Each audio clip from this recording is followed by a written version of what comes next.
اعوذ باللہ من الشیطان الرجیم بسم اللہ الرحمن الرحیم لا حول ولا قوة الا باللہ العلی العظیم حسبنا اللہ ونعم الوکیل نعم المولا ونعم النصیر وبہ نستعین وهو خیر ناصر ومعین والصلاة والسلام علی اشرف الانبیاء والمرسلین حبیب الہ العالمین سیدنا و نبینا و مولانا بالقاسم محمد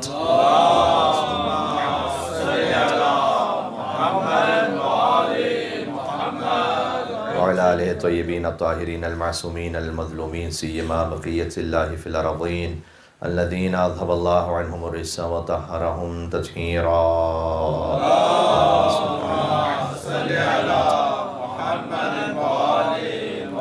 رحمت اللہ علی محبیہم واللعنۃ الدائمۃ علی اعدائہم اجمعین۔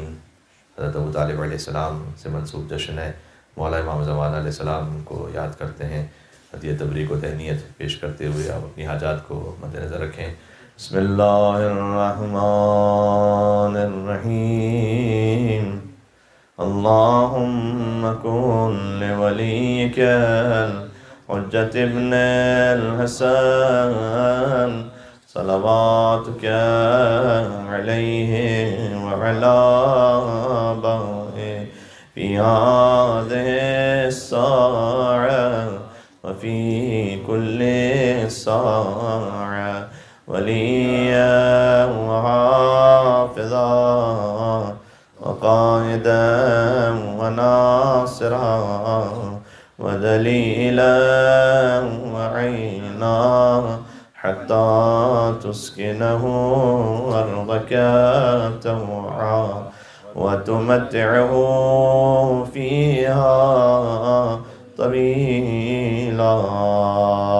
صلوات بر محمد و آل محمد۔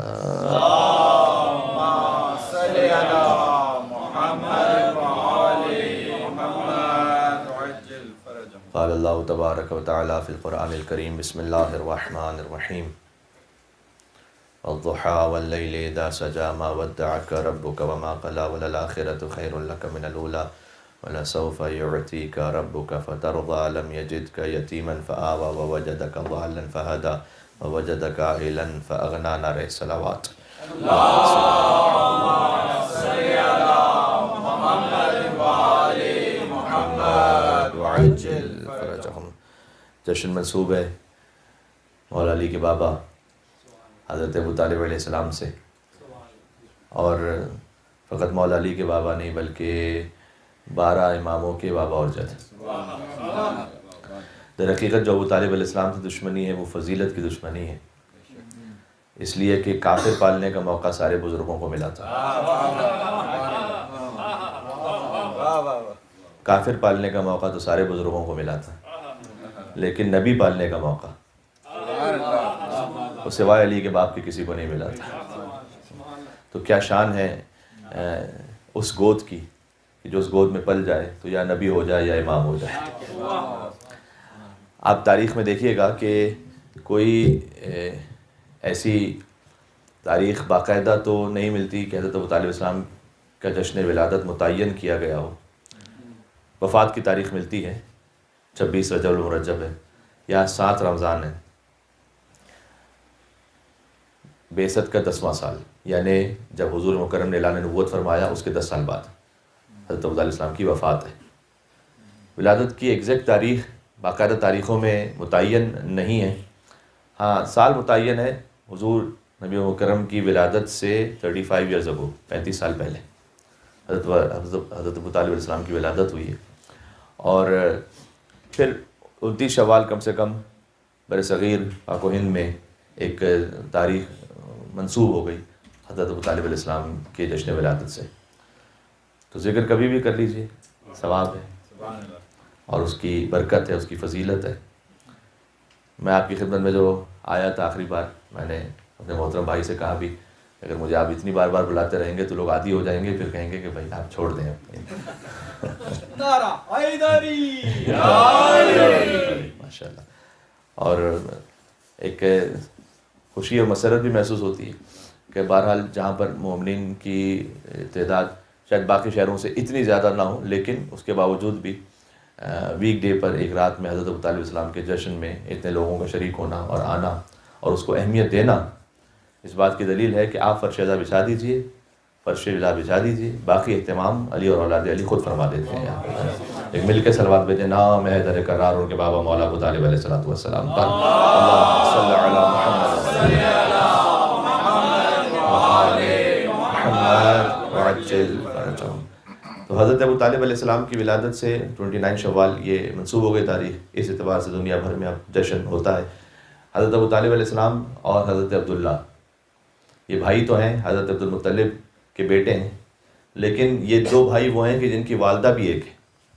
حضرت عبد المطلب کے 6 ازدواج لکھیں تاریخ میں، اور ان میں حضرت ابو طالب اور حضرت عبداللہ یعنی علی کے بابا اور محمد کے بابا وہ ایک والدہ سے ہیں، ان کا نام بھی فاطمہ ہے، یعنی حضرت ابو طالب کی والدہ کا نام بھی فاطمہ ہے، اور مولا علی کی والدہ کا نام بھی فاطمہ ہے، فاطمہ بنت اسد، اور حسنین کریمین کی والدہ کا نام بھی فاطمہ ہے۔ تو میں آپ سے یہ عرض کر چکا ہوں اشارہ ایک موضوع پر کہ خود اہل بیت علیہ السلام کی خانوادے میں جو فاطماؤں کا ذکر ہے وہ یہ ہے کہ ہر جنریشن میں فاطمائیں ہیں، اور کچھ روایتیں تو ایسی ہیں ہمارے پاس کہ جنہیں کہا جاتا ہے کہ وہ تمام راویات ان میں نام ہی ان کا فاطمہ ہے، لہٰذا انہیں فاطمیات کہا جاتا ہے، یعنی عن فاطمہ عن فاطمہ عن فاطمہ عن فاطمہ عن فاطمہ عن فاطمہ عن رسول اللہ، یعنی ایک فاطمہ نے سنا دوسری فاطمہ سے، انہوں نے سنا پھر ایک اور فاطمہ سے، انہوں نے سنا فاطمہ سے، انہوں نے سنا فاطمہ سے، انہوں نے سنا، جنریشنز آفٹر جنریشنز۔ تو یہ وہ نام ہے کہ جو بار بار کثرت کے ساتھ آیا ہے اہل بیت علیہ السلام کے خانوادے میں۔ اچھا، جو میں عرض کرنے لگا تھا کہ میں صادق آل محمد کی تاریخ کی شہادت کی مناسبت سے آپ کی خدمت میں حاضر ہوا تھا، تو میں نے آپ سے عرض کیا تھا اس وقت کہ اگر آپ تاریخ میں یہ دیکھیں کہ اہل بیت علیہ السلام جہاں کہیں انہوں نے ولایت کو پہنچایا ہے، وہاں ساتھ میں اعدائے اہل بیت سے براءت کے عقیدے کو بھی برابر سے پہنچایا ہے، اور اس کی زندہ جیتی جاگتی مثال دیکھو حضرت ابو طالب علیہ السلام، حضور مکرم کی ولایت اور اعدائے محمد سے براءت، یہ حضرت ابو طالب السلام کی زندگی، خاص طور پر اگر آپ یہ دو جملوں کو ملا لیجئے تو ان کی پوری زندگی یہی ہے، یعنی محمد کی حمایت اور محمد کے دشمنوں سے محمد کی حفاظت، پوری زندگی حضرت ابو طالب السلام کی یہی ہے۔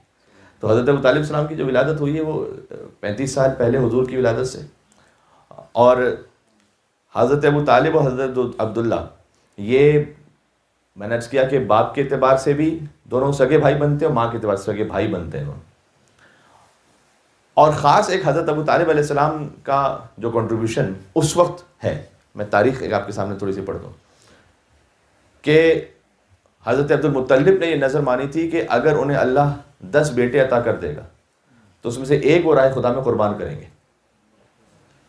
ایک قربانی کی نظر، قربانی کی سنت ایک جاری تھی، کیونکہ یہ سب ہیں ابراہیم علیہ السلام کی اولاد میں سے، تو ابراہیم علیہ السلام نے اللہ کے اذن سے اسماعیل علیہ السلام کو قربان کیا تھا اللہ کی خدمت میں، وہ اللہ نے ایک دمبا بھیجا اور اسماعیل علیہ السلام کو بچایا۔ تو حضرت عبد المطلب نے نظر مانی تھی کہ اگر اللہ سبحانہ و تعالیٰ مجھے 10 بیٹے عطا کرے گا تو میں ایک بیٹا قربان کروں گا اللہ کی راہ میں۔ تو تاریخ یہ کہتی ہے کہ جب 10 بیٹے عطا ہو گئے تو ان میں قرعہ ڈالا گیا اور حضرت عبداللہ کا نام نکلا۔ تو حضرت عبداللہ کا جب نام نکلا تو حضرت عبد المطلب اپنی نظر کو پورا کرنے کے لیے تیار ہوئے کہ وہ قربان کریں۔ تو اس وقت حضرت ابو طالب علیہ السلام نے ایک ریکویسٹ کی اپنے بابا سے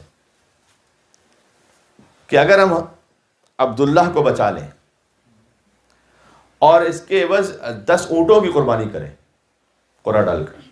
ایسا یہ جو قرعہ ڈالنا ہے یہ آج بھی فقہ محمدی میں بھی بعض چیزوں میں قرعہ ڈال کر شریعت کا حکم حاصل کیا جاتا ہے، اس کی اپنی تفصیل ہے، اور دین ابراہیمی میں یہ سلسلہ اللہ سبحانہ و تعالیٰ ہی کے حکم سے جاری تھا۔ تو قرعہ ڈالا گیا حضرت عبداللہ اور 10 اونٹ، قرعہ نکلا حضرت عبداللہ، یعنی عبداللہ کی قربانی ہوگی۔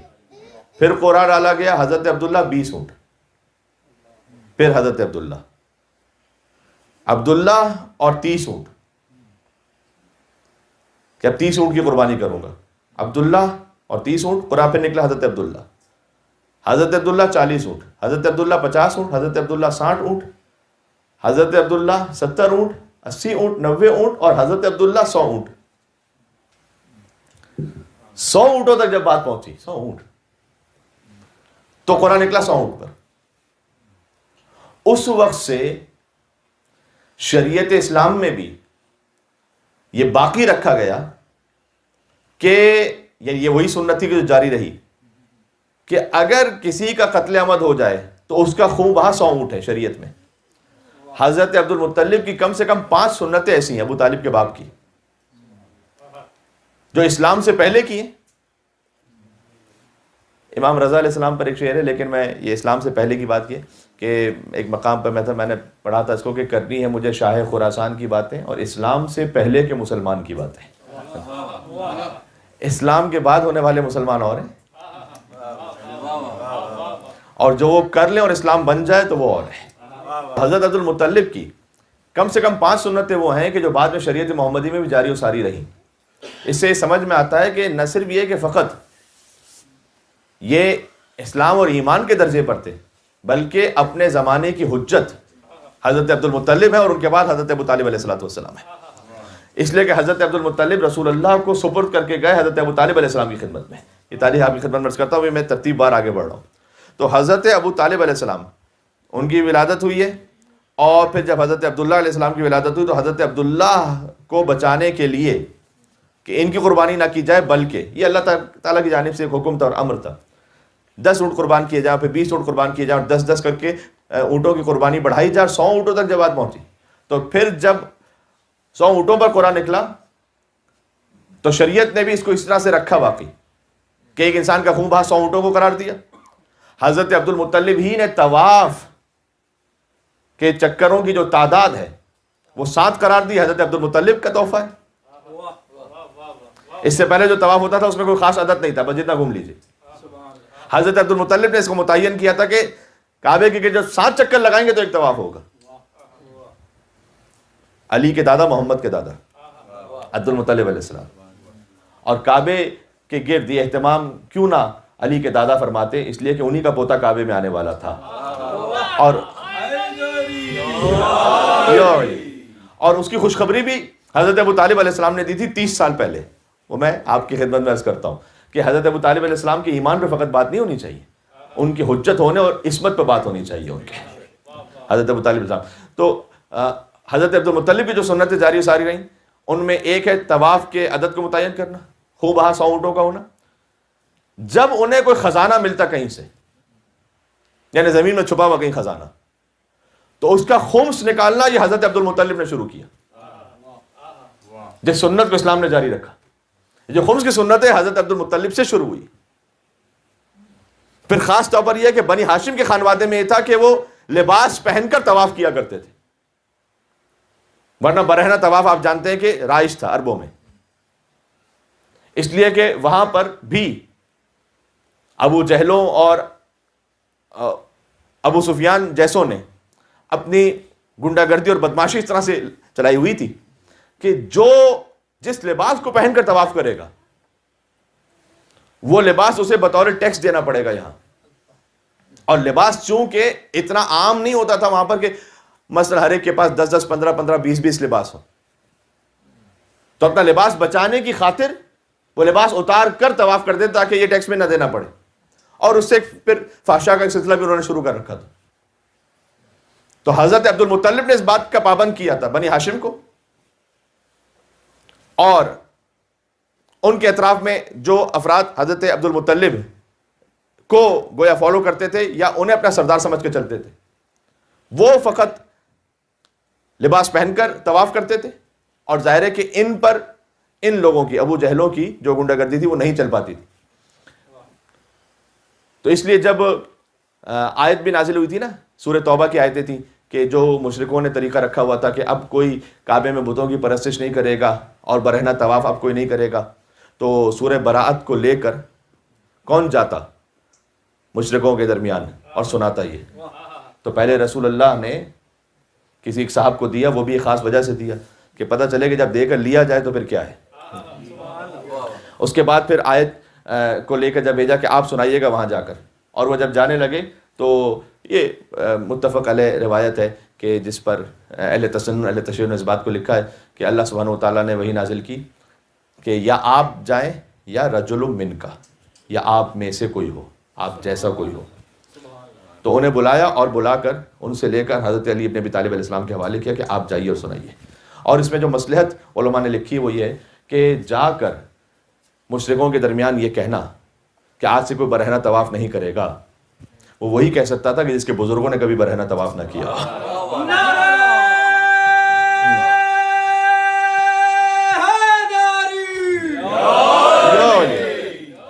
ورنہ تو سامنے پلٹ کر کہتے تھے کہ ہم نے تمہارے دادا اور تمہارے پردادا کو اس طرح سے دیکھا تھا، تم کیا یہاں پہ آ کے بات کرنے لگے. فقط علی ابن ابی طالب علیہ السلام تھے، یا رسول اللہ تھے یا مولا علی تھے جو جا کر یہ کہہ سکتے تھے. تو یہ جو اسلام کی سنتیں تھیں یہ جاری رہیں. حضرت عبد المطلب نے جنہیں جاری کیا اور وہ جاری و ساری رہیں بعد میں شریعت میں. خود زمزم کے کنویں کو کہ جو ناپید ہو یعنی گمنام ہو چکا تھا، پتہ نہیں تھا لوگوں کو زمزم کا کنواں کہاں پر ہے، اس کو دریافت کیا حضرت عبد المطلب علیہ السلام نے. تو یہ حضرت ابو طالب علیہ السلام کے بابا کا جو کنٹریبیوشن ہے اسلام میں، اس کی اپنی پوری اپنی تاریخ ہے. تو عبد المطلب کے بیٹے عبداللہ بھی اور حضرت ابو طالب بھی. حضرت ابو طالب جب حضرت عبداللہ وہ بہرحال ایک سفر پہ گئے اور وہاں پر ان کی وفات ہو گئی، یا انہیں کچھ خاص اہل کتاب سے جنہوں نے قتل کیا، اس لیے کہ وہ یہ جانتے تھے کہ ان کے صلب سے ہے ایک خاص وہ نبی کہ جس کا ہم نے تذکرہ پڑھ رکھا اپنی کتابوں میں. اب اس قوم کا یہ خاص طور پر نام نہیں لینا چاہتا، بہرحال تاریخ میں لکھا ہوا ہے کہ کس طریقے سے یہ فالو کرتے آئے تھے کہ حضرت عبد المطلب کو بھی اور پھر ساتھ میں حضرت عبداللہ کو بھی، کہ یہ جانتے تھے کہ ان کے صلب سے وہ آنے والا ہے آخری نبی کی جس کا ہم انتظار کر رہے ہیں. تو حضرت عبداللہ کو مار دیا گیا. وہ ایک سوچ کو مطمئن ہو گئے تھے کہ بھئی عبداللہ کو تو ہم نے مار دیا، اب اس کے صلب سے جو آنے والا تھا وہ نہیں آئے گا. اس بات سے واقف ہوئے بغیر کہ اللہ سبحانہ و تعالیٰ نے حضور مکرم کا نور صلب عبداللہ سے رحم حضرت آمنہ میں پہنچا دیا تھا. تو حضرت عبداللہ کی تو وفات ہو گئی یا شہادت ہو گئی، اور حضرت آمنہ جب ان کے ہاں ولادت ہوئی تو حضور مکرم کے بابا حضرت عبداللہ کی وفات ہو چکی تھی. تو حضور جب دنیا میں تشریف لائیں تو والد کا شاید ان کے سب پہلے ہی نہیں تھا.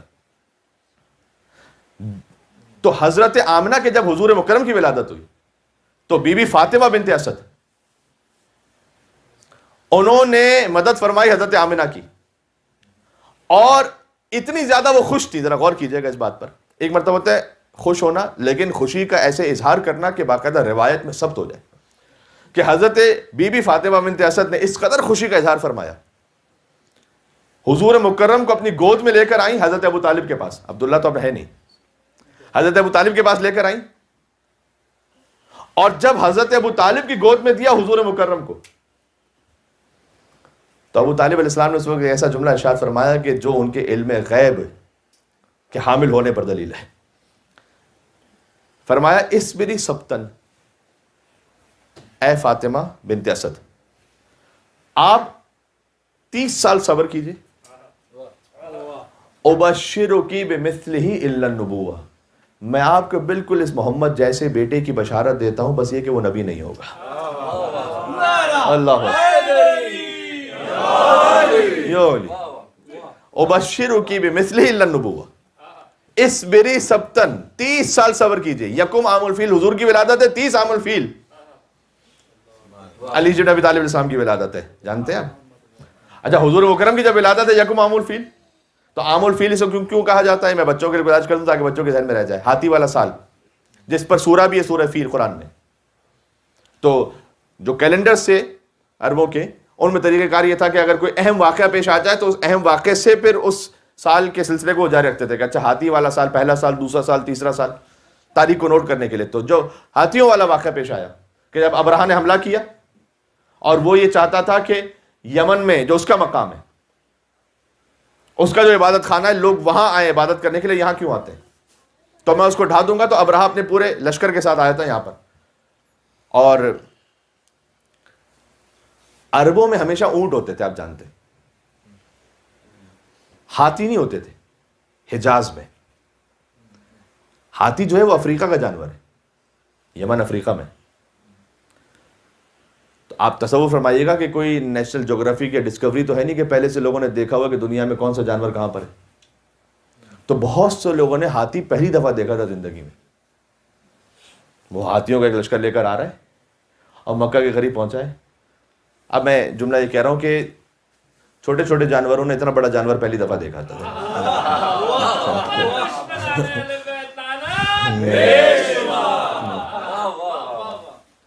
تو چھوٹے چھوٹے اتنے جانوروں نے اتنا بڑا جانور ایک ساتھ اتنی بڑی تعداد میں پہلی دفعہ دیکھا تھا, تو وہ گھبرا گئے کہ یہ کون سے اتنا بڑا جانور آ گیا, اور وہ اپنے زعم و غرور میں آیا ہے کہ میں آؤں گا کعبے کو ڈھانے کے لیے. اور اس کے بعد پھر آپ جانتے ہیں کہ حضرت عبد المطلب کی کچھ اونٹ اس نے لے لیے تھے, اور حضرت عبد المطلب جب اس کے پاس پہنچے اور جا کے بات کی کہ تیرے کچھ گماشتے آئے تھے جنہوں نے میرے اونٹ لے لیے, تو نے کہا کہ اچھا میں تو سمجھتا تھا کہ تم کعبے کی حفاظت کرنے والے ہو, یہاں پر تو اپنے اونٹوں کی بات کرنے کے لیے آئے ہو. تو انہوں نے فرمایا کہ انا رب الابل و ان للبیت ربا, میں اونٹوں کا پالنے والا ہوں اور اس گھر کا بھی ایک پالنے والا ہے. اب دیکھیں دو ہی صورتیں بنتی ہیں. علامہ جوادی رحمۃ اللہ علیہ نے اس جملے کو لکھا ہے کہ یا تو حضرت عبد المطلب پہلے سے جانتے تھے کہ اللہ سبحانہ و تعالیٰ کا منصوبہ ہے کہ جب یہ آگے بڑھے گا تو کیا عذاب الہی نازل ہوگا, تو ان کے علم غیب پر دلیل ہے. بات سمجھ میں آ رہی ہے؟ اور یا حضرت عبد المطلب کی زبان کی تاثیر یہ تھی کہ انہوں نے یہ کہہ دیا تو اللہ کا یہ منصوبہ ہے اور ارادہ ہے کہ جو عبد المطلب نے کہہ دیا ہے وہ ہو کے رہے گا. دونوں صورتوں میں یا علم غیب کو مانیے یا ان کی زبان کی طہارت کو مانیے. یہ وہ عقیدہ ہے, یہ وہ معیار ہے کہ جو آپ کو ملا اہل بیت علیہ السلام کے صدقے میں حضور کے اجداد کے لیے اور مولا علی کے اجداد کے لیے. آپ کے علاوہ تو کوئی انہوں نے مسلمان ماننے والا نہیں. حضرت ابو طالب کو چھوڑ دیا, حضرت عبداللہ کے بارے میں حضور کے جو بابا ہیں, یہی وہ خانوادہ ہے کہ جس نے اس زمانے جاہلیت میں بھی نعوذ باللہ زنا کو بھی اور شراب کو بھی اپنے اوپر حرام کیا تھا. ان کی تاریخ میں نہ وہ فعل حرام ملتا ہے کہیں, نہ شراب ملتی ہے کہیں. اس خاطر ہے کہ سبحان اللہ, ایک عجب فقرہ ذہن میں آ گیا. امام النقی کو بلایا متوکل العین نے اپنے دربار میں, اور نعوذ باللہ ان کی اہانت کے لیے شراب آفر کی. تو ایک تو یہ کہ امام سامنے سے پلٹ کر یہ کہیں کہ یہ نجاست مجھ سے دور ہے. امام نے یہ نہیں کہا ما خامر لحمی و دمی قطو, یہ وہ نجاست ہے جو ہمارے گوشت و خون میں کبھی شامل ہی نہیں ہوئی ہے. کبھی بھی یطہرکم تطہیرا کا خانوادہ ہے یہ. سبحان اللہ, مل کے صلوات بھیجا آئے تطہیر پر. اللہم صلی علی.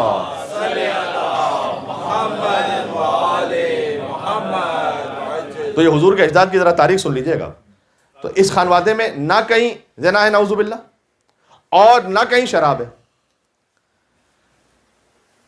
تو جب حضرت عبد المطلب نے کہہ دیا, اس کے بعد آپ جانتے ہیں کہ ابرہہ نے آگے بڑھ کر حملہ کیا. اللہ سبحانہ و تعالیٰ نے چھوٹے چھوٹے پرندوں کو بھیجا, ابابیل جنہیں کہتے ہیں, چڑیا جتنا پرندہ ہے تقریباً. اچھا کتنا اتنا چھوٹا سا پرندہ, اس کی چونچ کتنی ہوگی, اس کے اندر وہ جو کنکر ہوگا وہ کتنا ہوگا, کس کے مقابلے میں ہاتھی کے. تو پروردگار اگر ہاتھی کا لشکر تباہ کرنا ہے ہاتھی والوں کا, تو بظاہر کسی بڑی جسامت کی مخلوق کو بھیج. نہیں, اللہ کا ارادہ یہ ہے کہ جب کسی بظاہر دنیا کے مغرور بڑے کو ذلیل کرے گا تو وہ چھوٹے ہی کے ہاتھوں ذلیل کرے گا. اور یہ جو چھوٹا سا پرندہ ہے یہ کچھ کہہ دے کہ پروردگار اتنا بڑا ہاتھی ہے تو میں کیسے جاؤں اس کے سامنے, کیونکہ اللہ کی جانب سے بھیجا گیا ہے نا. تو جب تک کام پورا نہ ہو جائے میدان چھوڑ کے جائے گا نہیں وہ. جو اللہ کی جانب سے بھیجا جاتا ہے وہ کبھی میدان سے بھاگتا نہیں ہے وہاں پر. تو چھوٹا سا ایک پرندہ ہے, اور ان چھوٹے پرندوں نے اللہ کے حکم سے ان کنکریوں کو برسایا کہ انہیں کھائے ہوئے بھوس کی طرح بنا دیا. یہ ہے یکم عام الفیل. حضور مکرم کی ولادت ہوئی, حضرت ابو طالب نے کہا اسبری سبتن, اسبری سبتن, کہ آپ انتظار فرمائیے. فاطمہ بنت اسد سے کہا 30 سال اور 30 سال بعد 30 عام الفیل کو اللہ سبحانہ و تعالیٰ نے ایک ایسے کو اپنے کعبے میں بھیجا کہ جس نے دنیا بھر کے تمام قیامت تک آنے والے ابرہوں کو ملیہ میٹ کر دیا. اس ایک علی بن ابی طالب علیہ السلام کے وجود مطہر میں. یا علی, حضور مکرم کی ولادت کے 8 سال بعد تک حضرت عبد المطلب زندہ رہے. حضرت عبد المطلب کی جب وفات ہونے لگی تو حضور تھے 8 برس کے, تو حضور کو 8 برس تک پالا حضرت عبد المطلب نے. اس کے بعد حضور نے جب حضرت عبد المطلب کی وفات ہونے لگی تو اپنے بیٹوں کو جمع کیا انہوں نے, اور انہوں نے مشورتاً، جیسے ایک طریقہ ہوتا ہے بہت سی حجتوں کا بھی طریقہ کہ وہ پوچھتے ہیں کہ تمہارا کیا خیال ہے، کہ یہ بتلاؤ کہ اب میں دنیا سے جب جا رہا ہوں تو محمد کو کس کے ثبوت کر کے جاؤں. تو حتیٰ تاریخ میں لکھا ہوا ہے کہ بعض لوگوں نے، چونکہ عبد المطلب ہی کا ایک بیٹا ابو لہب بھی حضور کا چچا ہی ہے، تو ابو لہب کا بھی نام لیا. تو جانتے ہو حضرت عبد المطلب نے کیا جملہ کہا؟ حضرت عبد المطلب نے کہا کہ اس کی جانب سے خیر پہنچنا تو دور کی بات، اگر شر فقط نہ پہنچے تو کافی ہے. یعنی وہ پہلے سے جانتے تھے اس بات کو. ابھی تو اعلان نبوت کچھ بھی نہیں ہوا، اعلان نبوت تو حضور کا 40ویں سال ہے، ابھی تو حضور 8 برس کے فقط، کہ اگر خیر نہ پہنچے، بس شر اپنا نہ پہنچائے وہ تو کافی ہے. پھر کسی نے نام لیا حضرت عباس جو حضور کے چچا ایک اور، کہ ان کے ثبوت کر دیجئے محمد کو. کہا نہیں، وہ خشم کا، غصے کا زیادہ اظہار کر دیتا، میں اس کے سپورٹ نہیں کرنا چاہتا. کسی نے تجویز دی کہ ابو طالب کے ثبوت کرے محمد کو. اس وقت روایت میں کہ حضرت عبد المطلب کے چہرے پہ مسکراہٹ آئی اور فرمایا کہ میں ابو طالب کو سب سے زیادہ مناسب اور بہتر چاہتا ہوں، پاتا ہوں کہ میں محمد کو ابو طالب کے ثبوت کروں. اور اس طرح حضور مکرم، اللہ اکبر، گویا ایک حجت کی آغوش سے دوسری حجت کی آغوش میں پہنچے. سبحان اللہ. عبد المطلب سے ابو طالب کے پاس پہنچے حضور. اللہ اکبر. حضرت ابو طالب و حضرت عبد المطلب علیہ السلام بلند صلوات. اللہم صلی علی محمد. وعجل فرجہ. اور پھر حضرت ابو طالب نے محمد کیسے پالا صلی اللہ علیہ وآلہ وسلم، کیا کہنے، کہ حضور کا بستر اپنے بستر کے ساتھ لگایا کیونکہ حضور پر حملہ نہ کرنے پائے. اپنے بچوں کو بھوکا رکھا، محمد کو کھانا کھلایا. یہ خود حضور کے الفاظ ہیں، اور اس میں برابر سے شریک رہیں اس کار خیر میں بی بی فاطمہ بنت اسد سلام اللہ علیہ. اس لیے وہ پہلی خاتون جنہوں نے حضور مکرم پر اپنے ایمان کا اظہار فرمایا وہ حضرت خدیجہ تھی، اور دوسری خاتون بی بی فاطمہ بنت اسد تھی. پہلے فاطمہ کی ماں، پھر علی کی ماں. بات بھائی مل کے سلوات پہ دے. نام حیدر قرار خان وعدہ علی بن ابی طالب علیہ الصلوۃ والسلام پر. اللہم صلی علی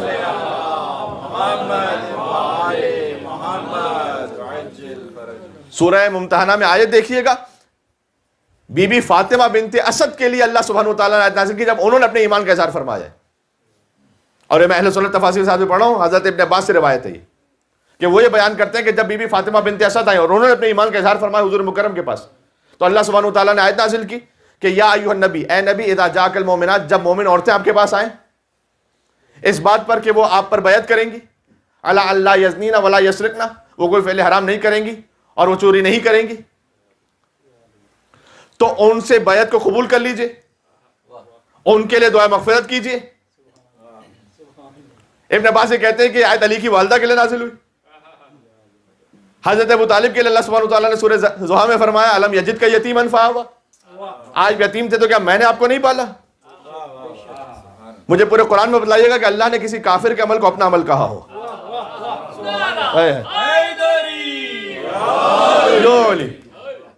تو حضرت ابو طالب کے لیے بھی قرآن میں آیت ہے، بی بی فاطمہ بنت اسد کے لیے بھی قرآن میں آیت ہے،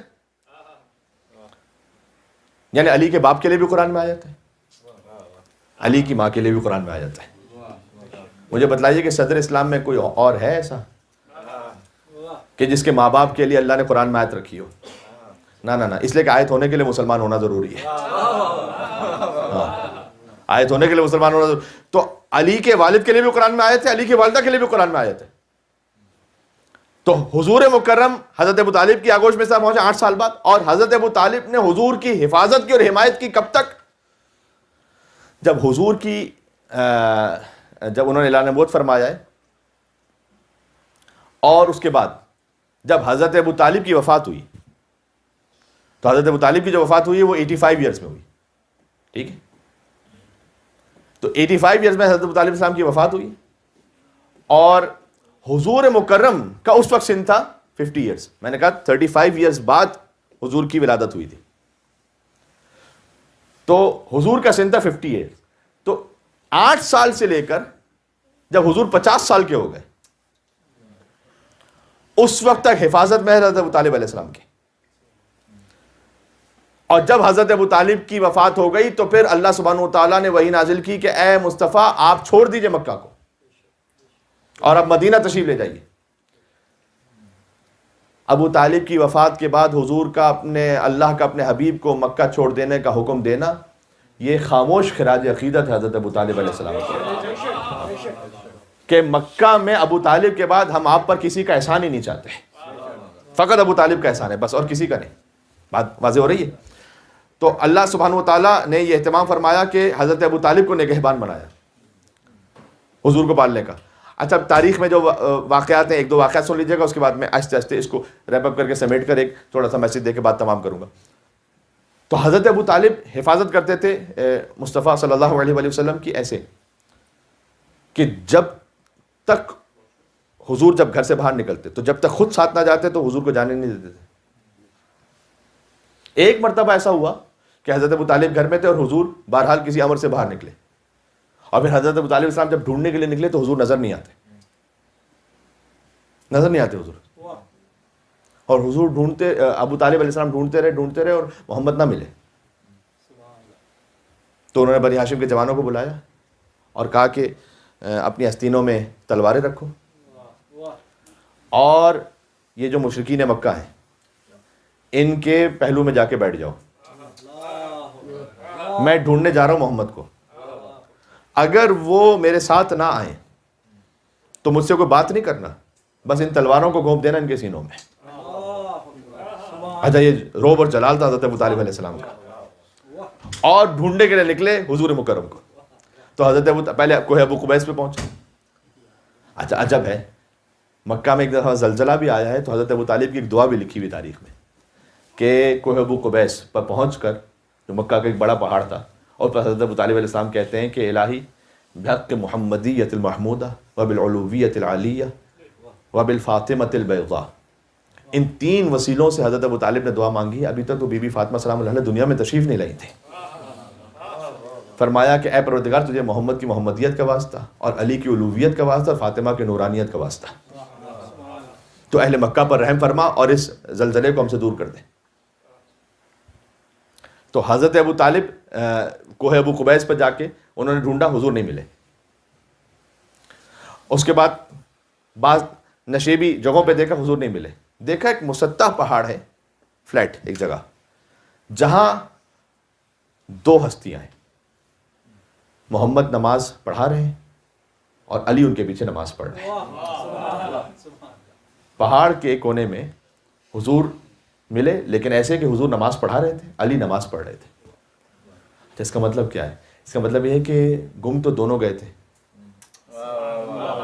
میں کچھ کہنا چاہ رہا ہوں، محمد بھی اور علی بھی، لیکن ڈھونڈنے نکلے تھے محمد کو صلی اللہ علیہ وآلہ وسلم. ہاں، اپنے بیٹے کو ڈھونڈنے نہیں نکلے تھے، اپنے بھتیجے کو ڈھونڈنے نکلے تھے کہ میرا بھتیجا کہاں پر ہے. حضرت ابو طالب کے ساتھ دو لوگ اور بھی تھے جو تلاش کر رہے تھے. انہوں نے جب دیکھا کہ حضور ایک خاص طریقے سے کوئی عبادت کر رہے ہیں اور ان کے پیچھے ابو طالب کا بیٹا وہ بھی عبادت میں گویا مصروف ہے، تو انہیں تو سمجھ میں نہ آیا کہ یہ کیا ہو رہا ہے. تو انہوں نے آ کر علی سے پوچھا کہ یہ کیا کر رہے تھے. تو مولا علی کا جواب ہے کہ میں وہی کر رہا تھا جو محمد کر رہے تھے. ظاہر ہے کہ اس کو کیا سمجھاتے کہ نماز کیا ہے. کہ میں وہی کر رہا تھا جو محمد کر رہے تھے. کہ اپنے باپ سے پوچھ لیا تھا تم نے؟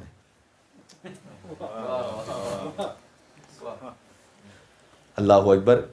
یعنی یہ وہی بات ہے کہ جب دعوت ذوالعشیرہ میں ابو طالب علیہ السلام کے گھر میں جب اعلان نبوت فرمایا تھا نا حضور نے، اور اس وقت تبلیغ کا آغاز کیا تھا، اور اس وقت مدد کا وعدہ کس نے کیا تھا؟ 3 مرتبہ وہی اٹھا جو خندق میں اٹھا تھا. تو اس وقت لوگوں نے تنزن کہا تھا، ابو لہب نے اور قریش والوں نے تنزن یہ کہا تھا ابو طالب علیہ السلام سے کہ لو اب تم پر تمہارے بیٹے کی بھی اطاعت واجب ہو گئی. ابو طالب سے کہہ رہے ہیں کہ اب تم پر کیا تمہارے بیٹے کی بھی اطاعت واجب ہو گئی. اس کا مطلب ہے کہ وہ جو اہل مکہ تھے نا، وہ جانتے تھے کہ جو نبوت اور ولایت کا اعلان ہے نا، یہ فقط محبت کے لیے نہیں ہے، یہ اطاعت کے لیے بھی ہے. کہ وہ ابو طالب سے کہہ رہے تھے کہ اب تم پر واجب ہو گیا. سبحان اللہ. کہ تم اپنے بیٹے کی اطاعت کرو. اب میں آتا ہوں اس فقرے پر. لیکن جب حضرت ابو طالب ڈھونڈ رہے تھے نا محمد کو, تو ملے ایک جگہ. اب حضور کو لے کر پہنچے وہ. تو جیسے حضور کو لے کر پہنچے تو ان جوانوں نے دیکھا جنہیں ابو طالب نے بٹھایا ہوا تھا کہ محمد ساتھ ساتھ آ رہے ہیں. تو حضرت ابو طالب کہتے ہیں کہ ان کفار مکہ سے, ابو جہل سے اور اس کے پورے گویا گروپ سے, کہ اگر میرا محمد مجھے نہ ملتا تو یہ جتنے جوان بیٹھے نا, یہ اپنی تلواریں تمہارے سینوں میں گھوم دیتے. اور اس وقت حضرت ابو طالب نے ایک شعر پڑھا جو ان کے دیوان میں موجود ہے. اور یہ شعر یہ پڑھا چونکہ کسی نے پوچھا ان سے کہ ابو طالب یہ کیا اہتمام ہے اپنے بھتیجے کے لیے کہ اگر وہ نہ ملتا تو تم مار دیتے مشرکین مکہ کو. بلکہ حضرت ابو طالب کا جملہ تو یہ ہے کہ مکہ نہیں, میں روئے زمین پر ایک مشرک نہ چھوڑتا اگر میرا محمد نہ ملتا تو. اور اس وقت انہوں نے ایک شعر پڑھا کہ الم تعلموا انا وجدنا محمدن نبیا کموسیٰ خط فی اول الکتب, کہ کیا تم جانتے نہیں ہو کہ ہم نے محمد کو ایک نبی پایا ہے کہ جیسے موسیٰ نبی تھے. خط فی خط ہے خط سے, خطاطی سے, جو لکھا ہوا ہے فی اول الکتب, پرانی کتابوں میں یعنی تورات اور انجیل میں جس کے بارے میں لکھا ہوا یہی وہی تو نبی ہے کہ جس کو ہم نے موسیٰ جیسا نبی پایا ہے. تو حضور مکرم نے فرمایا کہ علی انت منی بمنزلت ہارون من موسیٰ, علی آپ کی مثال مجھ سے ویسی کہ جیسے ہارون کی موسیٰ سے تھی. الا انہ لا نبی بعدی, مگر یہ کہ میرے بعد کوئی نبی نہیں آنے والا. تو حضرت حضور مکرم نے جب اپنا تعارف کروایا نا, تو حضرت موسیٰ علیہ السلام کے ساتھ اپنے آپ کو تشبیہ دی. تو حضرت ابو طالب نے یہ, اور یہ قرآن میں بھی آیت موجود ہے سورہ مزمل میں, اس کی تفصیل اپنے مقام پر. تو حضرت ابو طالب نے, اللہ جانے کتنے ہی ایسے موقع ہیں کہ قرآن کی آیت بعد میں آئی ہے, حضرت ابو طالب کے کلام میں آپ کو پہلے نظر آئے گی, چاہے وہ الحمدللہ ہو. اب یہ محمد و آل محمد بلند تر صلوات. محمد سبحان اللہ. اب یا تو حضرت ابو طالب علیہ السلام وہ لوح محفوظ پر مطالعہ کریں کہ اللہ سبحانہ وتعالیٰ نے کیا امر رکھا ہے کہ وہ نازل کرنے والا ہے, یا ابو طالب علیہ السلام کی زبان سے نکلے ہوئے الفاظ اتنے پاکیزہ ہیں کہ اللہ کو اتنے پسند آئیں کہ وہ قرآن میں جگہ بنا دیں اسے. سبحان اللہ. تو حضور کی حفاظت کے لیے خاص ایک میں نے بطور مثال واقعہ سنایا کہ وہ اتنے پابند تھے حضور کی حفاظت میں کہ اگر نہ ملے تو اس جلال میں آ کر انہوں نے کہا تھا میں کسی مشرک کو نہیں چھوڑوں گا اگر میرا محمد نہ ملا تو. بلکہ دعوت اسلام شروع ہی ہوئی ابو طالب علیہ السلام کے گھر سے. جب اللہ تعالیٰ نے کہا وانذر عشیرتک الاقربین, اپنے قرابت داروں کو ڈرائیے, تو حضور نے ابو طالب کے گھر کا انتخاب کیا.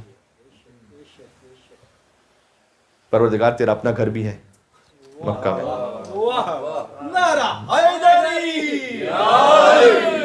وہاں سے کیوں تبلیغ اسلام شروع نہیں ہوتی؟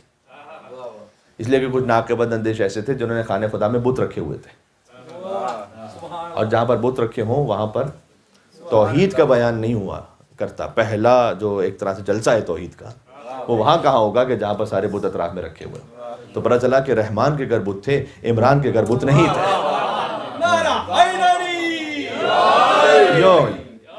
اس وقت حضرت ابو طالب علیہ السلام کے گھر سے حضور مکرم نے تبلیغ کا آغاز فرمایا اور خطبہ بھی دیا پورا.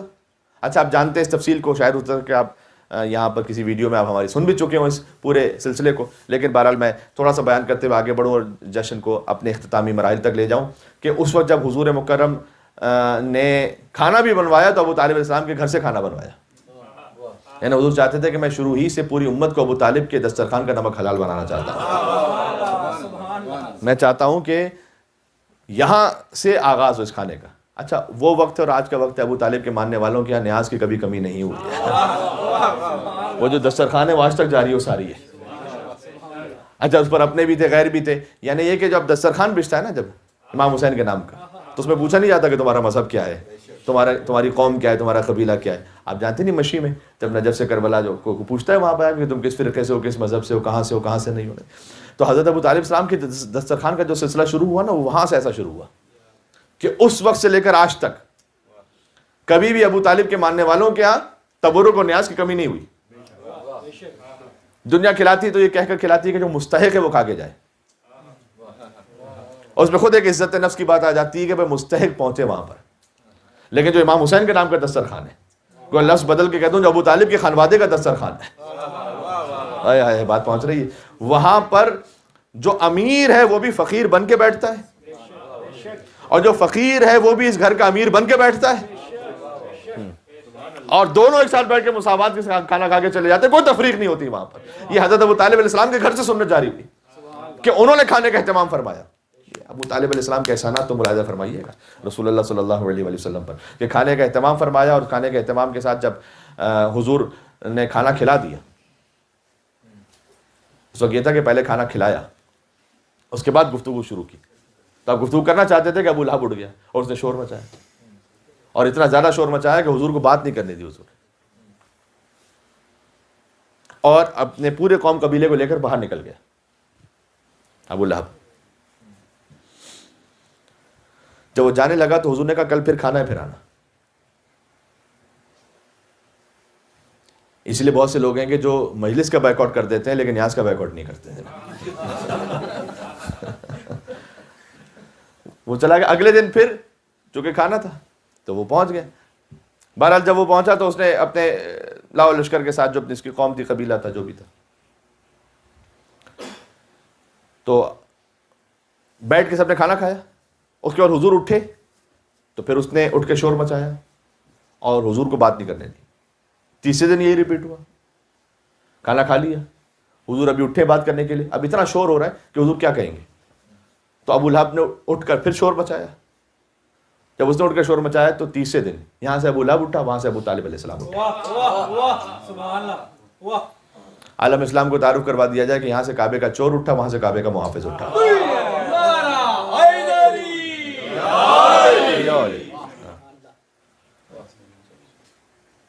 یہاں سے گویا کذاب اٹھا, اور یہاں سے 14 صادقین کا باب اٹھا. 14 صادقین کا باب اٹھا, اور اٹھ کر یہ کہا کہ اس کو تیا ہے مار, اے گدھے چپ ہو جا. توہین رسالت پر پہلا فتویٰ تو ابو طالب علیہ السلام نے دیا تھا, گویا اے گدھے چپ ہو جا اور بیٹھ جا. اور اس کے بعد حضور مکرم کو مخاطب کرتے ہوئے کہا کہ یا سیدی و یا مولایا. بڑا مشکل ہوتا ہے ایک وقت میں دو مختلف کیفیتیں اپنے اوپر طاری کرنا. ابو لہب کو غضب میں بولے ابو طالب علیہ السلام کہ چپ ہو جا, اور حضور کو رحمت للعالمین کو رحمت بن کر بولے کہ اے ہمارے سردار اور اے میرے مولا, بلغ ما انزل الیک من ربک, آپ وہ پہنچائیے کہ جو آپ کے رب کی جانب سے نازل کیا گیا ہے.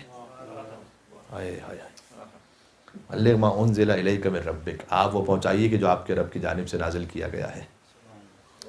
اور حمایت ابو طالب علیہ السلام کا نتیجہ تھا کہ حضور نے بولنا شروع کیا. تو پروردگار یہ احسان ہو گیا ابو طالب علیہ السلام کا یا نہیں؟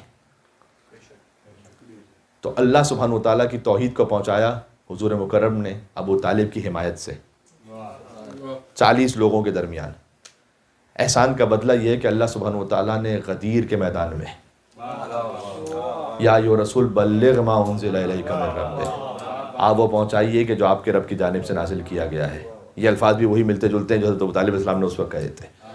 تو اللہ سبحانہ و تعالیٰ نے اس احسان کا بدلہ ایسے عطا کیا کہ ابو طالب نے حمایت کی تھی 40 لوگوں میں, ابو طالب کے بیٹے کو اللہ نے 1.25 لاکھ کے مجمع میں حضور کے شانوں پر بلند کروایا اور کہلوایا محمد سے کہ من کنت مولا فہذا علی مولا. اس کا یا علی جی اللہم صلی علی محمد و علی محمد.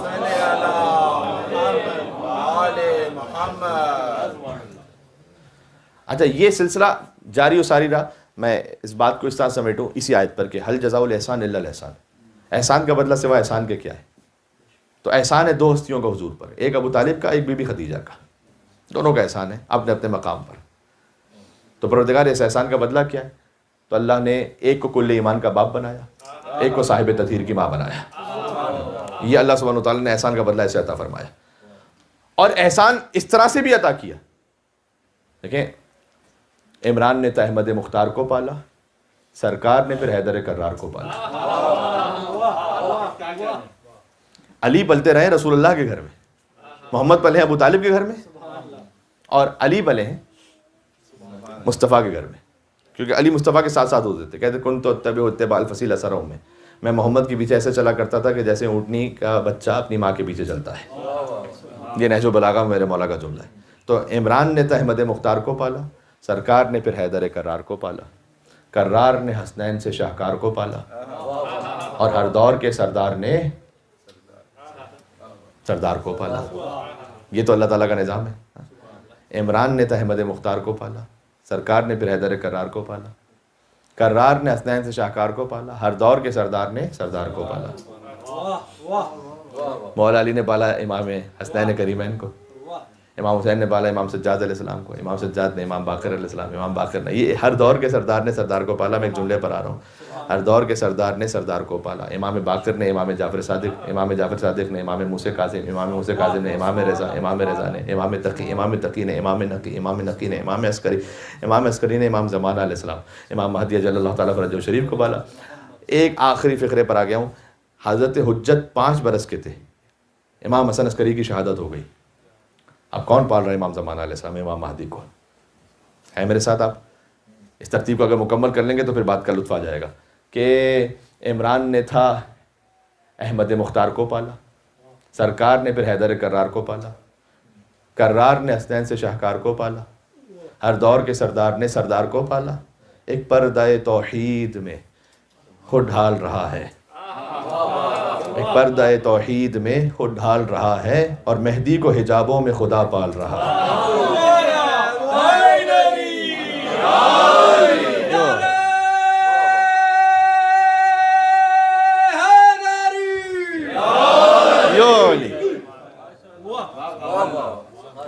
اللہ کا نظام ہے کہ وہ اپنی معصوم حجت کو کسی غیر معصوم گود میں نہیں دیتا۔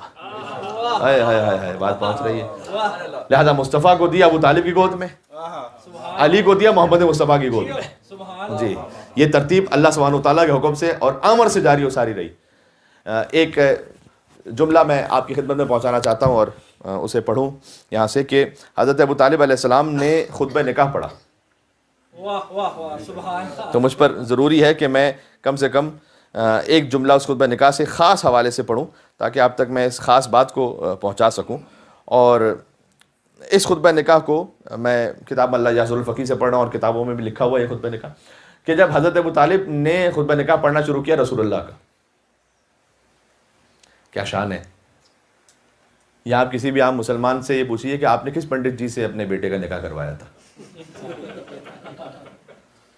تو مارنے دوڑنے سے چاہے کتنا ہی لبرل کیوں نہ ہو، تو اگر آپ کا دماغ خراب ہے، میں مسلمان ہوں، میں لا الہ الا اللہ محمد رسول اللہ پڑھتا ہوں۔ اچھا، آپ محمد رسول اللہ پڑھیں تو آپ کا نکاح کوئی مسلمان پڑھے، اور جو خود محمد رسول اللہ ہے یہ ہولی۔ تو حضرت ابو طالب علیہ السلام نے خطبہ نکاح پڑھا، اس کا جو پہلا فقرہ الحمدللہ الذی، یہاں سے خطبہ نکاح شروع ہوتا ہے۔ حضرت ابو طالب علیہ السلام پڑھے خطبہ نکاح، الحمدللہ الذی جعلنا من زرع ابراہیم، حمد اس پروردگار کی جس نے ہمیں رکھا ابراہیم علیہ السلام کی ذریت میں۔ انسان شکر اسی بات کا کرتا ہے جس پر فخر ہوتا ہے اسے۔ ابراہیم علیہ السلام کی ذریت میں ہمیں رکھا، اس بات پر اللہ کی حمد ہے۔ وذریت اسماعیل، اور اسماعیل کی نسل سے ہمیں رکھا، اس بات پر اللہ کا شکر، اس کی حمد ہے۔ وجعل لنا بیتا محجوجا، اور اللہ نے،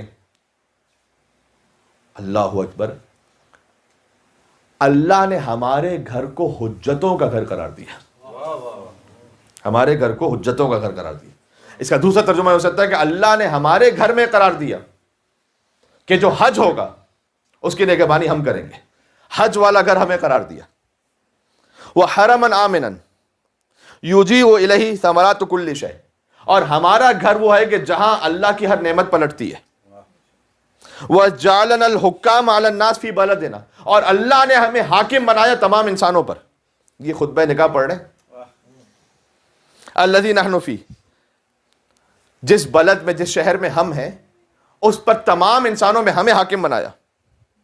ثم ان ابن اخی محمد ابن عبداللہ بن عبد المطلب، اس کے بعد میرے بھائی کا بیٹا محمد ابن عبداللہ ابن عبد المطلب، لا یوزن برجل من قریش، اس کا موازنہ قریش میں کسی مرد کے ساتھ نہیں ہو سکتا۔ ولا یقاس باحد منہم، اللہ اکبر، اہل بیت السلام نے نہیں فرمایا لا یقاس بنا احد، یہ ایگزیکٹ ان کی حدیث کے جملے۔ ہمارا مقایسہ نہیں کرنا، ہمارا کمپیریزن نہیں کرنا کسی بھی ایک کے ساتھ۔ یہ ابو طالب علیہ السلام نے محمد کے خطبہ نکاح میں پڑھا تھا اس کو. سبحان اللہ سبحان اللہ. لا یقاس کہ فرمایا کہ بِأَحَدٍ مِّنْهُمْ لا یقاس بِأَحَدٍ مِّنْهُمْ, اس محمد کا موازنہ مقایسہ کسی سے ہو ہی نہیں سکتا الا عظم عنہ, مگر یہ کہ محمد سب سے عظیم ہے. وَإِنْ كَانَ فِي الْمَالِ قَلَّ, اس لیے کہ حضور کا استعمال حضرت خدیجہ ملکۃ العرب ہے, حضور کی زندگی فخر میں گزری جاتا, تو کہیں ایسا شبہ نہ آ جائے کہ محمد کہیں شادی مال کے لیے تو نہیں کر رہے. تو اس کو کلیئر کیا حضرت ابو طالب نے خطبہ نکاح میں. وَإِنْ كَانَ فِي الْمَالِ قَلَّ, اگرچہ کہ میرے محمد کے پاس مال کم ہے. وَإِنَّ الْمَالَ ذِلٌّ ذَائِلٌ, لیکن مال تو چلتی پھرتی چھاؤں کی طرح ہے, ضروری نہیں کہ ہمیشہ ہر ایک کے پاس رہے گا. آج کسی کے پاس ہے, کل کسی کے پاس ہے. سبحان اللہ. یہاں پر ایک جملہ جہاں سے میں پڑھ رہا ہوں وہاں نہیں لکھا ہوا, لیکن ایک اور مقام پر وَإِنَّ لَهُ نَبَأٌ عَظِيمٌ, میرے بیٹے کے پاس ایک مستقبل کی بڑی خبر ہے. نبا اسی نبی سے کہتے ہیں جو نبوت کے اعلان سے پہلے, یہ نبوت کے اعلان سے پہلے کا خطبہ ہے. نبوت کی خبر دے, وہ کافر نہیں, وہ محسن اسلام ہوتا ہے وہاں. بے شک بے شک. اس کے بعد حضرت ابو طالب نے, یہ اصل بات یہ سننے والی, وَلَهُ فِي خَدِیجَہ رغبہ, میرے محمد کے دل میں خدیجہ کے لیے ایک رغبت ہے. وَلَهَا فِيهِ رغبہ, اور خدیجہ کے دل میں بھی محمد کے لیے ایک رغبت ہے. وَالصِّدَاقُ مَا سَأَلْتُمْ عَاجِلُهُ وَعَاجِلُهُ مِن مَالِي, اور جتنا مہر ہے اس نکاح کا, چاہے ابھی دینا ہو یا بعد میں دینا ہو, یہ میں ابو طالب اپنے مال سے دوں گا. محمد کا مہر, محمد کا مہر بنا ہے ابو طالب علیہ السلام کے مال سے. ہائے ہائے ہائے ہائے, کتنا پاکیزہ ہوگا حضرت ابو طالب علیہ السلام کا مال, کہ اللہ سبحانہ و تعالیٰ نے یا تو غنی بنایا حضرت خدیجہ کے مال سے, یا مہر ادا فرما حضرت ابو طالب کے مال سے. یہ کم لوگ جانتے ہیں کہ حضور کا مہر ابو طالب علیہ السلام کے مال سے ادا کیا گیا. اچھا, جو مہر ہوتا ہے اسی مہر سے پھر نکاح کا دار و مدار ہوتا ہے, آپ جانتے ہیں نا. یعنی اتنا پاکیزہ ہے حضرت ابو طالب علیہ السلام کا مال. سبحان اللہ. کہ حضرت ابو طالب نے کہا کہ میں یہ مہر ادا کروں گا اپنے مال سے. اب جیسے حضرت ابو طالب علیہ السلام پہ کوئی اعتراض یا شک ہے, سب سے پہلے تو یہ دیکھیں کہ حضور کا نکاح, اس میں جو مہر ہے وہ مہر ہی پورا نہیں ہوگا جب تک کہ ابو طالب علیہ السلام کا مال نہ ہو. اس لیے یہ کنٹریبیوشن حضرت ابو طالب علیہ السلام کا ایسا ہے کہ نسلاً بعد نسلاً, امام باقر, ان کے بعد امام صادق, ان کے بعد امام رضا, جب کہیں حضرت ابو طالب کا ذکر آیا اتنا عظمت اور ادب و احترام سے یاد کیا. بلکہ ویسے ائمہ علیہ السلام کا طریقہ کیا ہے دیکھیں, اگر کوئی کچھ کہہ بھی دے تو خوش اخلاقی سے سامنے پلٹ کر جواب نہیں دیتے. لیکن آپ کو مولا علی علیہ السلام کے معاملے میں ملے گا کہ مولا علی سے کسی نے کہا کہ یا علی ابو کا فی النار, کیا تمہارا باپ جہنم میں؟ مولا نے کہا فاح اللہ فمک, چپ ہو جا, اللہ تیرے منہ کو بند کر دے. یہ عربوں میں ایک جملہ ہوتا ہے کہ یعنی سامنے آگے اگلا جملہ نہ, بند ہو جا آپ, یعنی زبان کو بند کر دیں. میں نے غضبناک ہوتے ہوئے اہل بیت علیہ السلام کو یا اس وقت دیکھا ہے کہ جب عمر ابن عبدود نے حملہ کیا حضور کے خیمے پر, تو حضور نے کہا من لحاظ کل کون ہے جو اس کتے کی زبان کو بند کرے. اور یا ابو طالب علیہ السلام کے معاملے میں اگر مولا علی سے کہا گیا تو دیکھیں مولا علی فقط بیٹے ہونے کی حیثیت میں نہیں کہہ رہے, وہ امام وقت اور حجت خدا ہونے کی حیثیت میں کہہ رہے. تو یہ دو معاملات ایسے ہیں کہ جس پر اتنے زیادہ سیریس ہوتے تھے اہل بیت علیہ السلام. اگر کوئی ان کے گھر پر, خانوادے پر حملہ کرے گا گھر پر آ کر, اب وہ کوئی بھی ہو تاریخ میں, وہ بظاہر انسان نظر آ رہا ہے لیکن وہ انسان نہیں, اس کی حقیقت کیا ہے وہ رسول اللہ نے بیان کی ہے. اب اس تاریخ میں پوری آپ تاریخ پڑھ لیجئے گا.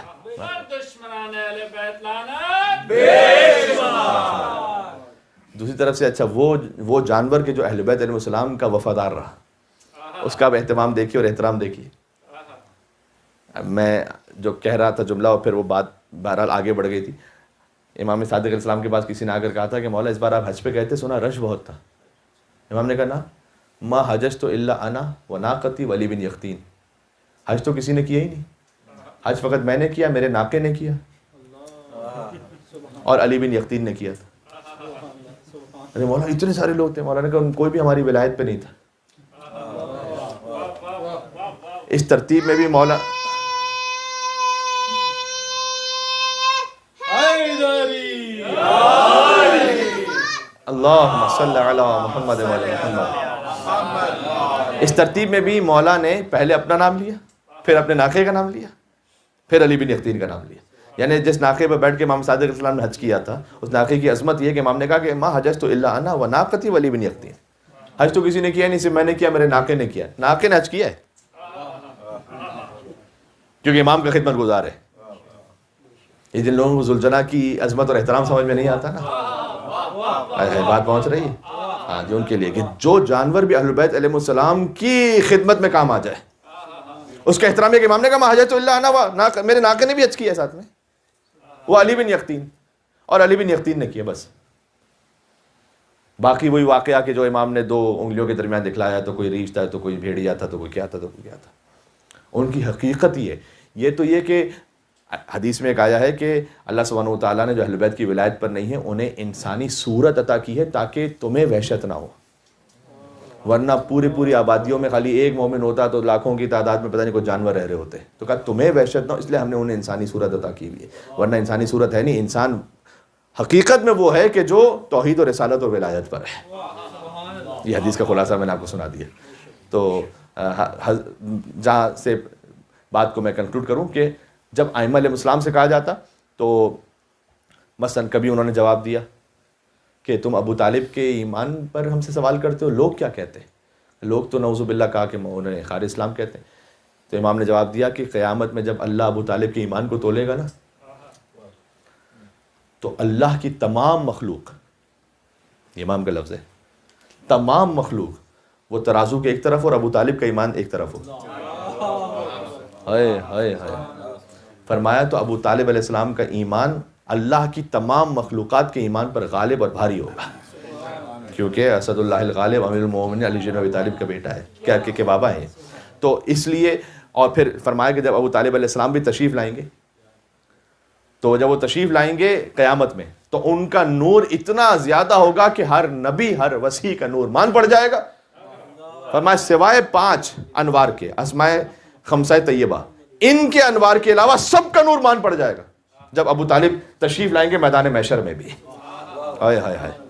تو حضرت ابو طالب اسلام کی ولادت سے لے کر میں ایک روایت سناتے کم سے کم قیامت کا ایک احوال میں نے آپ کی خدمت میں عرض کر دیا کہ جب ابو طالب علیہ السلام بھی تشریف لائیں گے تو ان کا نور قیامت میں بھی کس کیفیت کا ہوگا، اس شان کے ساتھ ہوگا. قصر ابو طالب میں گفتگو ہو رہی ہے تو زیادہ مجھے یہ جملہ کہنا تھا، اور جشن ابو طالب علیہ السلام کے اہتمام پر مجھ پر یہ فرض تھا کہ میں بات آپ کی خدمت میں پہنچاؤں. تو مولا علیہ السلام نے اس وقت کیا کہا کہ اللہ تیرے منہ کو بند کر دے. پھر اس کے بعد کہا کہ میرا باپ جہنم میں، وَأَنَا قَسِيمُ الْجَنَّةِ وَالنَّارِ، جبکہ میں جنت و جہنم کا تقسیم کرنے والا ہوں. یعنی مولا کہنا چاہتے تھے کہ میرے باپ کی فکر نہ کر. آئے آئے اگلا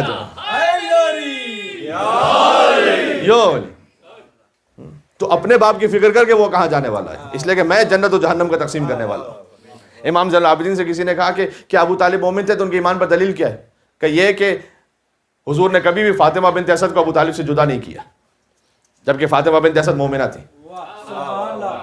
یہ امام زین العابدین علیہ السلام نے دلیل پیش کی ہے کہ اللہ سبحانہ و تعالیٰ نے حکم دیا تھا کہ اگر شوہر اور زوجہ میں سے کوئی ایک مومن ہو جائے تو ان کا نکاح خود بخود ختم ہو جاتا ہے، جبکہ اللہ سبحانہ و تعالیٰ کے حکم پر حضور مکرم نے، پھر امام علیہ السلام نے کچھ مثالیں تھیں، لیکن کبھی بھی فاطمہ بنت اسد کو ابو طالب سے جدا نہیں کیا.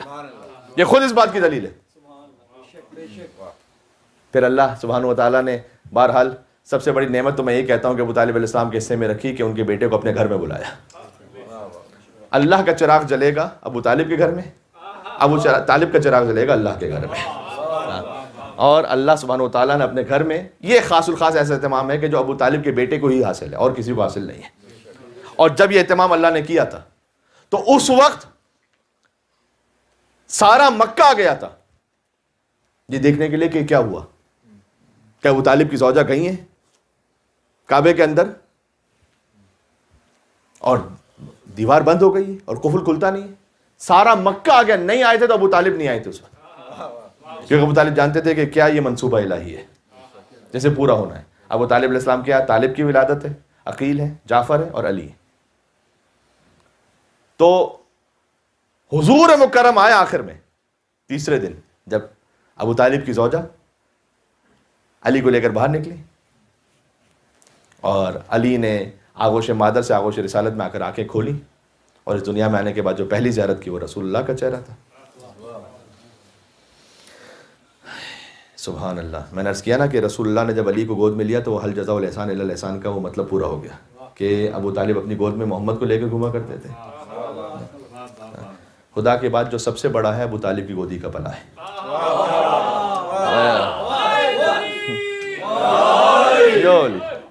خدا کے بات تمام ہو گئی یہاں پر. خدا کے بعد جو سب سے بڑا ہے برائے خوشنودی حضرت ابو طالب علیہ السلام بلند تر صلوات. اللہم صلی علی محمد. فقط ایک حجت نہیں. میں تو چاہتا تھا کہ میں یہ والا شعر نہ پڑھتا اس لیے کہ یہ کئی مرتبہ ریپیٹ ہو کے اس کتاب تک پہنچ گیا ہوں، لیکن بہرحال مجھے میرے محترم ساتھی عزیز نے یہ کہا کہ میں اس بات کو ضرور پڑھوں یہاں پر کہ فقط ایک نہیں بلکہ 12 اماموں کا باپ ہے ابو طالب. تو جو سلسلہ ہے وہ حیدر ہوں کہ حسنین کے سجاد خدا ہوں، اور باقر ہوں کہ جعفر ہوں کہ موسیٰ کے رضا ہوں، اور جواد تقی ہوں یا نقی مست دعا ہوں، یا سرکار حسن عسکر یا انجم بقبا ہوں، یا مہدی آخر کے حجابوں میں چھپا ہوں. آخری جملہ، ہر جز اسی پے کرے غالب سے ملے گا، ہر جز اسی پے کرے غالب سے ملے گا، اور ہر فرد کا شجرہ ابو طالب سے ملے گا. مولانا صاحب کی صحت سلامتی کے لیے بلند تر صلوات. ارے مومن کہ اللہ صلی علی کیا بات، آپ کی کیا بات، سبحان اللہ. تو ہر جز اسی پے کرے غالب سے ملے گا، اور ہر فرد کا شجرہ ابو طالب سے ملے گا. ہر خیر کا احترام ابو طالب علیہ السلام پر ہے، ہر حجت کا سلسلہ جڑتا ہے ابو طالب علیہ السلام پر. سبحان اللہ سبحان اللہ. تو اللہ سبحانہ وتعالیٰ نے اہتمام کیا ہے علی کے باپ کے لیے، اور میں نے کہا کہ علی کے باپ کے لیے بھی قرآن، وہ جملہ میں نے کہا تھا آپ کی سماعتوں کو محسوس کرتے ہوئے میں نے آدھا کہا تھا آدھا روکا تھا، اب مجھے لگتا ہے کہ مجھے کہنا چاہیے پورا. علی کے باپ کے لیے بھی قرآن میں آیت ہے، علی کی ماں کے لیے بھی قرآن میں آیت ہے، کسی اور کے ماں باپ کے لیے قرآن میں آیت نہیں ہے. اس لیے میں نے یہ کہا تھا کہ آیت ہونے کے لیے مسلمان ہونا ضروری ہے. میں ایک جملہ اور آگے بڑھا رہا ہوں، اور اس مسلمان ہونے سے پہلے معلوم ہونا ضروری ہے.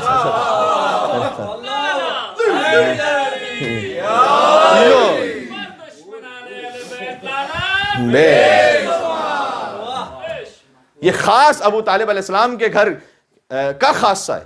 آپ تاریخ میں جا کے دیکھ لیجئے گا کہ بنی ہاشم میں نکاح کی سنت بھی جو تھی وہ بنی ہاشم کے یہاں پر تھی، اور آپ کو نکاح کی سنت بھی کہاں ملے گی. تو بنی ہاشم کا خانوادہ وہ ہے، اور سے میری مراد عبد المطلب اور ابو طالب کا گھر ہے، کہ جہاں پر نکاح کی سنت ہے، جہاں پر پہلے حرام نعوذ باللہ زنا نہیں ہے، جہاں پر شراب نہیں ہے، جہاں پر بت پرستی نہیں ہے. لہٰذا علی کو کہا جاتا ہے کرم اللہ وجہہ.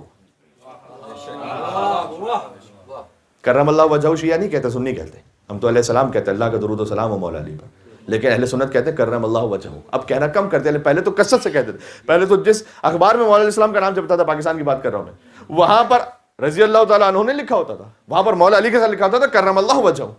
جہاں ٹی وی پر گفتگو ہوتی تھی مولا علی کرم اللہ وجہ، امام علی کرم اللہ، امام نہ بھی کہیں، حضرت علی کرم اللہ وجہہ، کرم اللہ وجہہ. تو کرم اللہ وجہہ کا مطلب کیا ہے؟ ہم نے پوچھا بزرگوں سے کہ کرم اللہ وجہہ اچھا لقب ہے یا برا ہے؟ کیا بات کرے، اتنے اچھی بات ہے یہ تو پھر دوسروں کے ساتھ کیوں نہیں کہتے؟ بھائی اگر بہت اچھی بات ہے تو کہیے دوسروں کے ساتھ، حضرت فلاں کرم اللہ وجہہ. کرم اللہ وجہہ کا مطلب کرم اللہ، اللہ نے کرامت عطا کی وجہ جس کے چہرے کو، یہ مطلب ہے کرم اللہ وجہہ کا. میں ابو طالب علیہ السلام کے گھر کی بات کر کے اہتمام کر رہا ہوں. کرم اللہ وجہہ، اللہ نے جس کے چہرے کو کرامت عطا کی ہے، جس کے چہرے کو کرامت عطا کی ہے. کیوں؟ کہ اس لیے کہ چہرہ کبھی بتوں کے آگے نہیں جھکا. یہ بزرگ علماء علیہ سنت لکھا ہے. اس کی وجہ میں کہہ رہا ہوں، علیہ السلام تو ہم کہتے ہیں، کرم اللہ وجہہ تو ہم کہتے نہیں. تو وجہ انہوں نے بیان کی ہے کہ کرم اللہ وجہہ کیوں کہتے ہیں، کہ اس لیے کہ علی وہ ہیں کہ جن کا چہرہ کبھی بھی بتوں کے آگے نہیں جھکا، اس لیے اللہ نے اس چہرے کو عزت اور کرامت عطا کی. آپ کی توجہ ہے تو میں بات کہوں، علی یعنی بچپن میں تھے، 2 سال کے تھے، علی کا چہرہ بتوں کے آگے نہیں جھکا. تو بچے تو وہی کرتے ہیں جو باپ کو کرتا ہوا دیکھ رہے ہوتے ہیں. جن بچوں کے ہاں جو ایسے خانوادے میں رہتے ہیں، نماز جہاں پابندی سے پڑھی جائے، تو بچے بھی آپ دیکھیں گے مصلی پہ آگے کھڑے ہو جاتے ہیں، وہ اٹھ رہے ہیں بیٹھ رہے ہیں. جس گھر میں نماز نہ پڑھی جائے، ہو سکتا ہے بعد میں بچہ خود بڑا ہو کر نماز سب کا بھی پابند ہو جائے، لیکن بچپن میں اس کو نماز کا نہیں پتا ہوگا اگر اس کے گھر میں نماز نہیں پڑھی جاتی تو. بات سمجھ آ رہی؟ تو بچے تو وہی کرتے ہیں کہ جو باپ کو کرتا ہوا دیکھتے ہیں. اب میں بالکل عام سطح پہ بات کر رہا ہوں. ہم تو مولا علی کو امام سمجھتے بات کر رہے ہیں، وہاں تو اشہد ان کنت نورا فی الاصلاب الشامخہ والارحام المطہرہ. میں تو بالکل عام سطح پہ بات کر رہا ہوں. اس کا مطلب نتیجے دو ہیں. یہ خطیب اکبر مولانا مرزا اطہر صاحب نے اس نتیجے کو دیا تھا، اور میں آپ کی خدمت میں ان کی روح کو اصالہ ثواب کرتے ہوئے کہہ رہا ہوں. نتیجے دو میں سے ایک ہیں، آپ کو ماننا پڑے گا کہ یا تو کبھی علی نے اپنے باپ کو دیکھا نہیں سجدہ کرتے ہوئے بتوں کو، تو انہوں نے بھی نہیں کیا،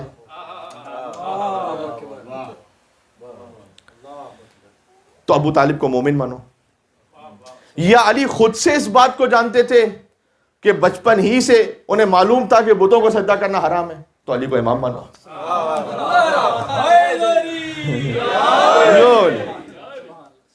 یعنی ناؤ ڈیسائیڈ یور سیلف کہ یا تو آپ کو ابو طالب کو مومن ماننا ہے کرم اللہ وجہہ، جس کے چہرے کو اللہ نے کرامت ہے، یا آپ کو علی کو امام ماننا ہے کہ جو بچپن سے جانتے تھے، 1 سال کے تھے 2 سال کے تھے، پتا تھا کہ بتوں کو سجدہ کرنا حرام ہے، جبکہ ہر ایک کر رہا تھا مثلا. تو کرم اللہ وجہہ خود یہ لقب مولا علی علیہ السلام کا، یہ ایمان ابو طالب کا اعلان بھی ہے کہ علی نے کبھی نہیں دیکھا کہ ان کے باپ کا چہرہ بتوں کے آگے جھکا ہو.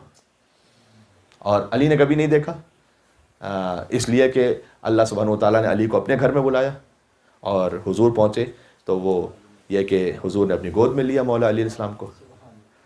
اس وقت جب پھر ابو طالب آئے بعد میں، اور پھر ابو طالب اپنے بیٹے کو جب گود میں لے جانے لگے اپنے گھر میں، تو اس وقت لوگوں نے کہا کہ ابو طالب کہاں لے جا رہے ہو اپنے بیٹے کو؟ ایک عربوں کی سنت تو پوری کر کے جاؤ.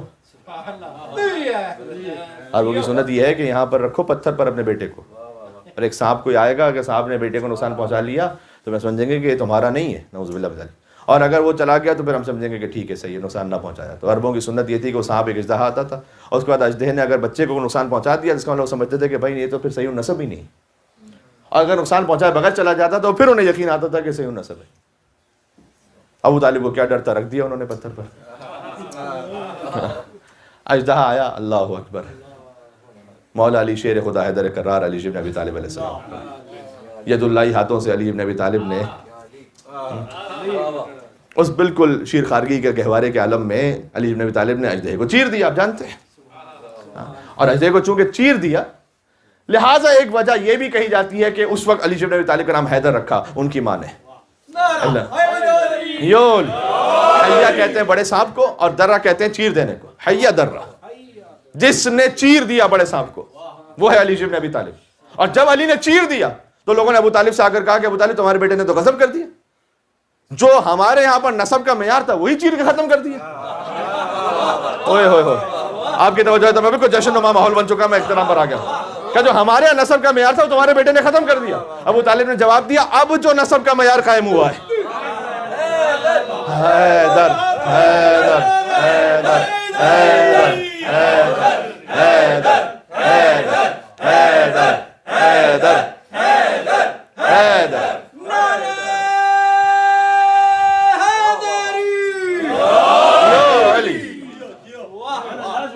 اب جو اس بیٹے کی محبت پر ہوگا وہ صحیح النسب ہوگا. یہ معیار قائم کر دیا اللہ سبحانہ و تعالیٰ نے ہمیشہ کے لیے، قیامت تک کے لیے، اب رہتی قیامت تک کے لیے محبت علی معیار ہے اور ولایت علی معیار ہے. اب کسی کو اچھا لگے برا لگے، معیار یہی ہے، اور یہی اللہ سبحانہ و تعالیٰ نے قائم کیا. اللہ سبحانہ و تعالیٰ میں اس خانوادے کی محبت پر ہمیشہ رکھے اور شفاعت نصیب فرمائے. اور بڑا اچھا لگے آپ کی خدمت میں پہنچ کر حضرت ابو طالب علیہ السلام کا ذکر ہوا تو یقیناً مولا علی تو راضی ہوئے ہوں گے. یقیناً کون بیٹا راضی نہیں ہوگا کہ جب ان کے باپ کا ذکر ہو اور شان کے ساتھ ہو اور چہروں پر مسکراہٹ ہو. تو جو آج مسکرا جائے گا وہ قبر میں بھی مسکراتا رہے گا انشاءاللہ سے. تو ہمیں قبر میں نور علی ابن ابی طالب علیہ السلام کی زیارت نصیب ہو، انہیں دیکھنا نصیب ہو ہمیں انشاءاللہ. میں تو کہوں گا قیامت میں حضرت ابو طالب علیہ السلام کی شفاعت سے ہم سب کو بہرمند فرما اللہ سبحانہ و تعالیٰ. اس لیے کہ ابو طالب السلام کا نور جب تمام انبیاء اور اوصیاء کے نور پر غالب آ جائے گا تو یقین ان کی شفاعت تو اولین و آخرین کے لیے قابل قبول ہے اللہ سبحانہ و تعالیٰ کی بارگاہ میں انشاءاللہ سے. پروردگار تو حضرت ابو طالب کی قبر کو بھی مسمار کیا گیا، ان کی بھی بے احترامی کی گئی. جنت المعلیٰ میں ان کی قبر ہے، جیسے جنت البقیع مسمار ہے ویسے جنت المعلیٰ جہاں حضرت ابو طالب حضرت عبد المطلب کی قبریں. تو پروردگار ان دونوں قبرستانوں جہاں پر بنی ہاشم کی قبور ہیں، ائمہ علیہ السلام کی قبور ہیں، ان کی تعمیر کے اسباب جلد سے جلد فراہم فرما، ہمیں اس مقام کی ابو طالب کے بیٹے کی زیارت بھی نصیب فرما نجف اشرف میں انشاءاللہ، اور ابو طالب علیہ السلام کی قبر کی زیارت انشاءاللہ جنت المعلیٰ مکہ مکرمہ میں نصیب فرما، اس زیارت کو قبول فرما، اس فرش عذاب پر آنے کو اپنی بارگاہ میں جنہوں نے بھی دام درہم قدر میں سخن جس طرح سے بھی خدمت کی اسے قبول فرما، اس محبت کو ہماری نسلوں میں جاری و ساری فرما، محبت کے ساتھ اعداء اہل بیت سے برات بھی ہمیں عطا فرما۔ یہ ہمیں ائمہ علیہ السلام نے سکھلایا ہے، امام صادق اسلام نے ولایت بھی سکھلائی، ساتھ میں برات بھی سکھلائی۔ ولایت سکھلائی اس طرح سے کہ ہر نماز کے بعد تسبیح فاطمہ الزہرا پڑھو۔ کیا امام نے یہ نہیں کہا کہ یہ ایک تسبیح جو ہے وہ 1000 مستحب نمازوں سے افضل ہے؟ 1000 مستحب نمازیں کبھی سوچئے گا تو سوچ کے ہی اگر پڑھنی پڑ جائے کبھی۔ آپ میں سے اعمال کیے ہیں مسجد کوفہ مسجد سہلا کے آپ لوگوں نے ماشاءاللہ سے کئی لوگوں نے کیے ہوں گے، تو وہاں پر جب نمازیں ہو رہی ہوتی ہیں ایک کے بعد ایک، تو تقریباً ٹوٹل ملا کے کچھ 22-24 رکعتیں، تو جب آخری مقام آتا ہے نا مسجد سہلا میں، مجھے یاد ہے، تو وہاں پر ہے مقام انبیاء و صالحین، وہاں پر 2 رکعت نماز پڑھیں۔ تو ایک صاحب نے مجھ سے آ کے کہا کہ مولانا صاحب شکر ہے سارے انبیاء نے ایک ہی جگہ نماز پڑھ لی کہ ہم بھی ایک ہی جگہ نماز پڑھ لی،